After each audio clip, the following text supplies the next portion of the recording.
네, 여러분 안녕하세요. 오늘 저희가 여러분께 소개해드릴 책은 아주 따끈따끈한 신간입니다. 네. 뮤지션 장기하의 산문집 상관없는 거 아닌가. 제목을 잘 뽑았어요. 네, 제목 딱 보자마자 장기하스럽다. 장기하와 얼굴들 노래 제목 같다라는 생각이 그러니까요. 딱 들더라고요. 네. 상관없는 거 아니야? 뭐.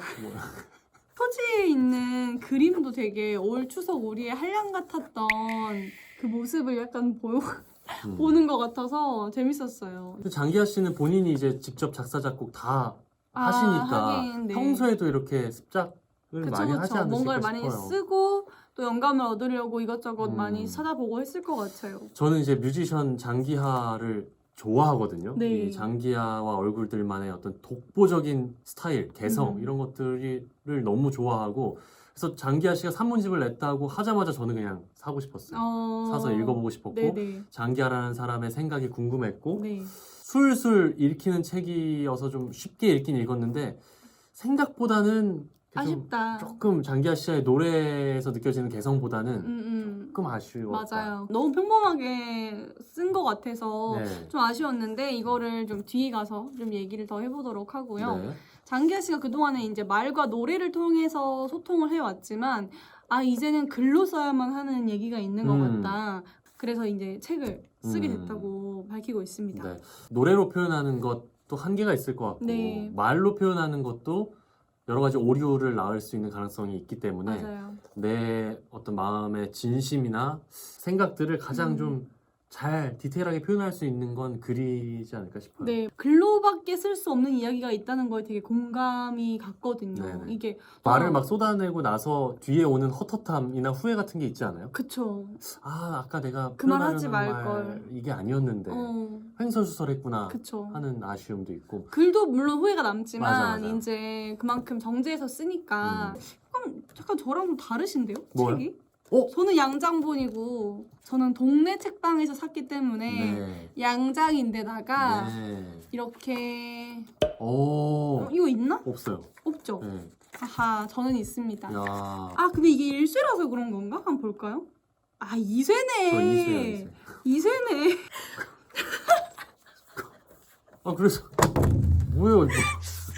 너무 웃겨. 네. 저는 초판 1쇄입니다. 초판 1쇄인데다가 또 본인은 이제 동네 책방을 사랑하는 마음으로 동네 그쵸. 책방에서 샀다. 근데 이게 9월 11일이고 9월 네. 14일, 9월 15일이잖아요. 4일 만에 2쇄를 찍었다. 그쵸. 4일 빨리 구매하셨어야죠. 장기하라는 인물에 대한 어떤 대중의 궁금증. 호기심. 그쵸. 네, 그게 큰 몫을 하지 않았나 싶어요. 맞아요. 장기하라는 장르예요. 하나의 독보적인 장르에 대해서 궁금하신 분들이 많이 있을 것 같은데요. 네네. 오늘 책의 맛에서 소개드리는 상관없는 거 아닌가 한번 읽어보시고 장기하 씨에 대해서 좀 더 알아가는 시간 가져봤으면 좋겠습니다. 네. 일단 82년생이고요. 서울에서 태어나셨고 서울대 출신이고. 네. 아버지와 할아버지가 모두 서울대 출신인 엘리트 집안에 숨 막혔겠네요. 숨 막혀. 생각만 해도. 서울대는 네. 열심히 해서 갈 수 있는 곳이 아니다. 그럼요. 타고나야 된다? 유전자가 있어야 된다. 아하. 그래서 오히려 쉽게 갔을 수도 있을 거예요. 아하. 장기하 씨. 예. 안 가봤다고 막말하시네.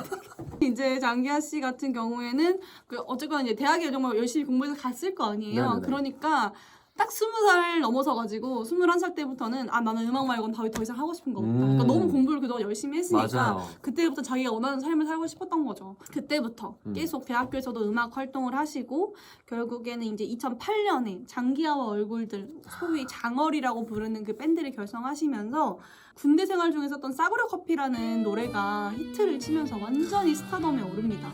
이 노래 처음 들었을 때 우와 이런 충격. 재밌는 노래가 있어? 그 중간에 이제 장기하 씨는 랩이라고 부르고 사람들은 네. 뭐 타령이라고 부르고 누구는 또 내레이션이라고 하는 그 부분이 너무 독보적이잖아요. 네네 맞아요. 이 책에 아주 재밌는 산문들이 많이 실려 있는데요.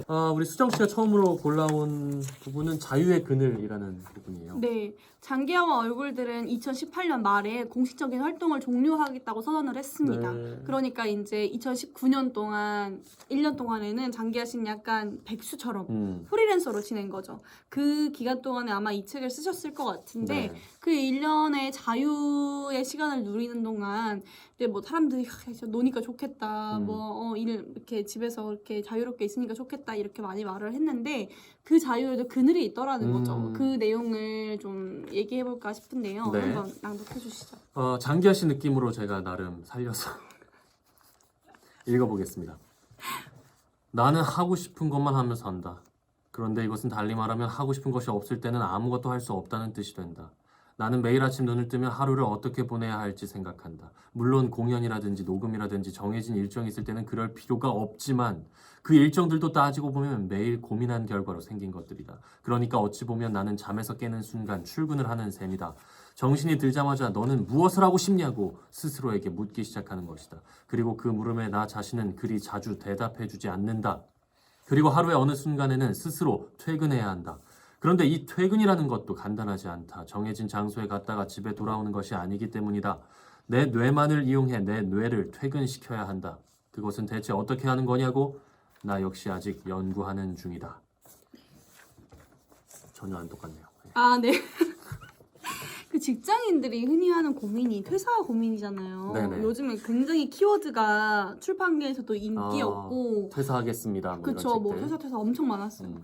근데 그 정해진 시간에 출근해서 정해진 시간에 퇴근하는 삶이라는 게 너무 쳇바퀴 도는 것처럼 지루하고 지겨우니까 그러니까 하고 싶은 거죠. 퇴사하고 싶은 거죠. 근데 그 이유가 또 여러 가지가 있다고 해도 가장 궁극적인 거는 좀 자유를 얻고 싶다. 그쵸. 근데 시간을 내 맘대로 쓰고 싶다. 이런 거였을 것 같은데 저는 참 이 에피소드의 제목이 좋다고 느끼는 게 그 자유가 그냥 자유롭기만 한 게 아니라 그늘이 있다. 그 코로나가 터지고 나서 제가 느꼈던 것도 좀 프리랜서나 자영업자들이 이제 매출에도 진짜 타격 많이 받았잖아요. 네네. 솔직히 직장인들은 그렇게 타격을 많이 안 받았어요. 네. 그러니까 아무리 이렇게 그렇게 막 쳇바퀴처럼 출근하고 퇴근하는 게 힘들다고는 해도 진짜 이런 재난이 와 보니까 내가 내 인생의 그 어떤 생업을 전적으로 책임지는 사람이 나냐, 아니면 내가 어디에 속해 있으면서 이렇게 활동을 하는 사람이냐, 이게 정말 다르구나 맞아요. 이 생각이 들더라고요. 그러니까 자유가 주어졌을 때 누릴 수 있는, 내가 선택할 수 있는 어떤 그런 데서 오는 쾌감도 있겠지만 네. 그게 정말 다른 면에서 보면 부담이고 압박이거든요. 책임져야 하는 게 너무 그럼요, 많잖아요. 그럼요. 예. 자유의 그늘이라는 게 경제적인 불안정일 수도 있지만 내가 당장 오늘 하루를 어떻게 꾸리고 살아가야 하는 건지 그거에 대한 고민이 매일매일 있다는 거예요. 네. 프리랜서들 보통 집에서 많이 일을 하잖아요. 네네네. 그러니까 출퇴근의 개념이라는 것도 없는 거고 공간도 일상의 공간하고 분리가 안 네, 되고 일하는 공간하고 분리가 안 돼요. 그래서 보니까 뭐 뮤지션들도 그렇고 작가들도 자신만의 루틴을 만들어서 마치 출근하고 퇴근하는 것처럼 회사원처럼 이렇게 딱 정해놓고 사시는 분들이 많더라고요. 네. 그냥 오늘 하루 무슨 일을 할지도 내가 머리로 생각을 해놓는 거하고 메모지에다가 이렇게 탁탁탁 써가지고 하나 하면 딱 긋고 하나 하면 긋고 이렇게 할 때 약간 사람이 쾌감을 느끼면서 추진력이 생기더라고요. 맞아요. 네. 장기하 씨도 이 책에서 아무것도 안 하기 챕터였나? 맞아요. 아무것도 안 하면서 영감이 와서 뭔가를 썼던 추억을 상당히 좋게 얘기하면서 지금 그런 것들이 사라졌다. 현대인들이 스마트폰이 생기고 나서는 아무것도 안 하기가 너무 어려운 과제가 그쵸. 됐다. 뭐 이런 얘기. 제가 이제 이 부분을 읽다 보니까 에리 프롬이라는 학자가 자유로부터의 도피라는 책을 썼던 게 생각이 났는데요. 네네. 인간의 역사는 자유를 위한 투쟁의 연속이었음에도 불구하고 결국에는 고독과 불안에서 벗어나기 위해서 자신의 자유를 반납하며 살아간다는 거예요. 네. 그래서 157페이지에 뭐라고 나와 있냐면 개인적인 자아를 버리고 자동인형이 되어 주위 수백만의 다른 자동인형들과 동일해진 인간은 이미 고독이나 불안감을 느낄 필요가 없다. 그러나 그 대신 그가 지불한 대가는 혹독하게 비싼 것으로 그것은 자아의 상실이다. 이런 말을 하고 있습니다. 그러니까 자유와 어떤 책임, 고독과 뭐 안정 이 사이에서 적절한 균형을 잡아가는 게 모든 인간들의 과제가 아닐까. 네. 그러니까 직장인들은 자유로운 삶, 어떤 자영업자의 삶 이런 것 프리랜서의 삶을 꿈꾸지만 또 프리랜서들은 안정적인 회사원의 삶을 또 네. 동경하고 이러면서 다 각자 밸런스를 잡아가면서 하는 거죠. 뭐. 맞습니다. 편한 건 없습니다. 어쨌거나. 그러니까. 예. 그 다음에 이제 제가 좀 나름 좋았던 부분은 흰쌀밥과 기분이라는 산문인데요. 제가 낭독을 한번 해드려 볼게요. 하지만 어쨌든 나는 흰쌀밥을 멀리할 생각이 없다. 몸에 안 좋다는 혐의를 받고 있는 음식을 남들에게 권할 필요까지는 없겠지만 적어도 나는 앞으로도 꾸준히 먹게 될 듯하다. 이유는 한 가지다. 먹으면 기분이 좋기 때문이다. 언젠가부터 기분 탓이라는 말을 쓰는 이들이 많아졌다. 나도 종종 쓴다. 기분이란 주관적이고 불명확해서 이런저런 일들에 대한 정확한 판단을 방해한다는 의미로들 쓰는 듯하다. 예를 들어 만약 내가 나는 적어도 하루에 한 끼는 흰쌀밥으로 먹어야 힘이 나 라고 말한다면 흰쌀밥이 건강에 안 좋다고 굳게 믿는 친구는 이렇게 말할 것이다. 기분 탓이야. 이 표현이 널리 쓰이고 있다는 것은 아마도 많은 이들이 이 기분을 좀 하찮게 여기고 있다는 뜻일 터다. 하지만 나는 기분만큼 믿을 만한 것도 없다고 생각한다. 스스로의 기분이 어떤지를 잘 살피는 일이 행복에 이르는 지름길이라고 여긴다. 그리고 무엇보다 인생에서 좋은 기분보다 중요한 것은 별로 없다고 생각한다. 네. 저는 이 부분이 좋더라고요. 네. 약간 흰쌀밥을 먹는 거에 대한 그 아. 약간 집착? 아닌 집착이 있어요. 맞아요. 심리적 의미라는 것도 좀 있는 것 같고. 그 고슬고슬하게 지어진 흰밥에다가 네. 딱 이렇게 착 이렇게 뭔가 올려가지고 먹고 하는 그런 거에 대한 심리적인 그런 만족감도 있고. 맞아.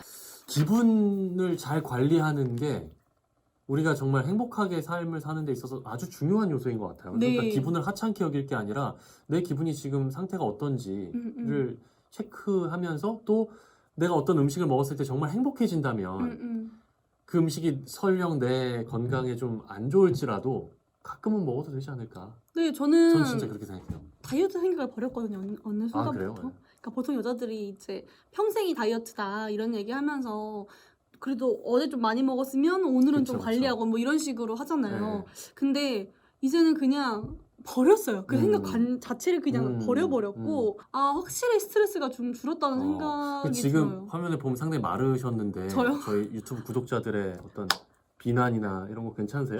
이게 마른 분들도 이제 마른 거를 유지하기 위해서 그쵸, 관리를 그쵸. 하고 네. 뭐 이런 식으로 다 자기만의 어떤 관리를 해야 한다는 강박이 있는 거죠.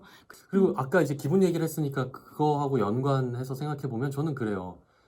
내가 예를 들어 마음대로 뭘 먹고 조금 이렇게 풍성해졌을 때, 좀 이렇게 네. 살이 쪘을 때 내 기분이 괜찮다면 다이어트 할 필요 없다고 생각해요. 맞아요. 근데 저는 예를 들어 뱃살이 좀 나오고 하면 기분이 안 좋거든요. 그래서 저는 아저씨가 운동을 된것 열심히 같아서? 하고 약간 그런 그래서 제 기분을 위해서 저는 관리를 합니다. 그러니까 기분을 어떤 판단 기준으로 삼는 것도 어떻게 보면 참 합리적이고 그렇죠. 네. 근데 이제 그게 남이 뭐라고 하는 거가 아니라 내 그쵸, 기분이어야 그쵸. 되는 거거든요. 네. 그러니까 이 제목하고도 맞닿아 있는 것 같습니다. 음. 나만의 기준을 세워서 내 인생 내가 사는 거고 내가 주인공인데 남들의 자꾸 시선이나 어떤 편견에 자꾸 나를 대면서 살지 말자. 상관없는 거 아닌가? 이 책 보시면 이제 장기하 씨의 어떤 음악적인 생각 그리고 뭐 여행기 이런 것들도 보실 수가 있고 자 이제 마무리를 좀 해볼까요? 네, 장기하 씨의 이 책을 되게 저도 기대를 많이 하면서 읽었는데 사실 조금 아쉬웠잖아요. 그러니까 왜 같이 가시려고 그래요? 아니요, 뭘요 같이 가.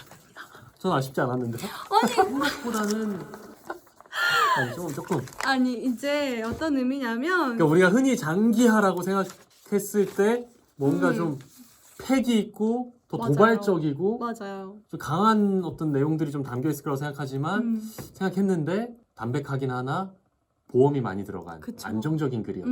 약간 또 우리가 장기하 씨가 어떤 사람이다라고 규정을 할 수는 없는 그쵸, 거잖아요. 그쵸, 노래는 그냥 자기가 만들고 싶은 대로 만들었는데 그렇게 됐던 거고 우리가 또 그런 대로 우리 마음대로 그 사람을 그렇게 인식한 거고. 그러니까 이게 장기하인 그쵸. 거죠 사실. 네네. 그렇게 뭐, 느끼는 것도 근데 우리 자유죠. 뭐. 맞아요. 우리 상관없는 거 아닌가? 아닌가? 장기하가 뭐 볼 것도 아닌데 뭐. 이 제목이 다 한 책인 것 같고 네, 이 마인드 정말 이거 하나만 중요합니다. 기억해도 네, 상관없는 거 아닌가? 네. 여러분 너무 남들의 어떤 기준, 시선에 스트레스 받지 마시고. 상관없는 거 아닌가? 하고 싶은 거 하세요. 네. 오늘 책의 맛 장기하 산문집 상관없는 거 아닌가 소개해드렸습니다. 다음 책에서 만나요. 다음 책에서 만나요.